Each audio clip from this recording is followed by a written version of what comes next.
એક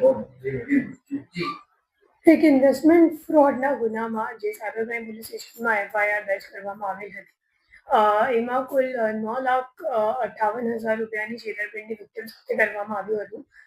જેમાં જે વિક્ટિમ છે એમને ટેલિગ્રામ મારફતે ગ્રુપમાં એડ કરીને પછી એમની ખોટી લિંક એમની સાથે શેર કરવામાં આવી હતી અને એમને એમ કહેવામાં આવ્યું હતું કે તમારું જે રોકાણ છે શેર માર્કેટમાં ઇન્વેસ્ટ કરવામાં આવશે અને તમને વધારો નફો મળશે અને ખોટી લિંકમાં ખોટી રીતે એમને રિટર્ન પણ જોવા મળતું હતું અને જ્યારે વિક્ટિમે વિથડ્રો કરવાનો પ્રયાસ કર્યો ત્યારે ખબર પડી કે એમની સાથે છેતરપિંડી થઈ ગઈ છે કેમ કે એ લોકો વધારાના ચાર્જ પણ માંગતા હતા અને વિથડ્રો કંઈક કરવા એ લોકોએ મતલબ દીધા નથી. પછી આ ગુનાની તપાસ કરતા ખબર પડી કે મોટાભાગના જે પૈસા છે એ પરભણી મહારાષ્ટ્રમાં રહેતો ઉદ્ધવ ધોંધલી છે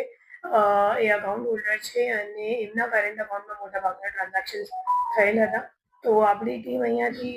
ત્યાં પરભણી ગઈ અને એમની જ્યારે ધરપકડ કરવામાં આવી અને પૂછપરછ કરવામાં આવી તો ખબર પડી કે એમને ખોટું દસ્તાવેજી પુરાવો બેંકમાં રજૂ કરીને અને કલેક્ટર કચેરીમાં રજૂ કરીને ઉદ્યમ સર્ટિફિકેટ મેળવી અને current account Bank of India બ્રાન્ચમાં ખોલાવવામાં આવ્યું અને એમના જે અકાઉન્ટ છે એ પોતે કમિશન ઉપર જે બીજો આરોપી છે ગોપેન્દ્ર શિંદે એમને આપ્યું. ગોપેન્દ્ર શિંદેની પૂછપરછ દરમિયાન બહાર આવ્યું કે એડિશનલ ઇન્કમ શોધતો હતો અને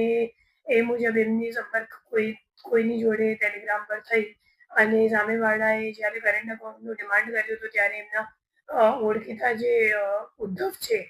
તો એમનો સંપર્ક કર્યો અને એમની પાસેથી કરંટ અકાઉન્ટ ખોલાવીને એમને કમિશન આપ્યું અને પોતે આ જે અકાઉન્ટ છે એ રાજકોટમાં જે ત્રીજો નાસ્તો પડતો આરોપી છે એને કોરિયર કરીને આપ્યું અને હવે જે ગોપેન્દ્ર શિંદે છે એમને આ અકાઉન્ટમાં જેટલું ટ્રાન્ઝેક્શન થયું છે એ તમામ ટ્રાન્ઝેક્શન ઉપર 5% કમિશન મળતું હતું અને આ અકાઉન્ટમાં આપણે જોવા જઈએ તો કુલ 3-4 મહિનામાં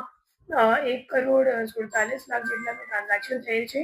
અને ટોટલ 13 NCCRB ફરિયાદ પણ આખા ઇન્ડિયામાં નોંધાયેલ છે જેમાં જે છેતરપિંડીની રકમ છે 40,48,00,000 રૂપિયાની છે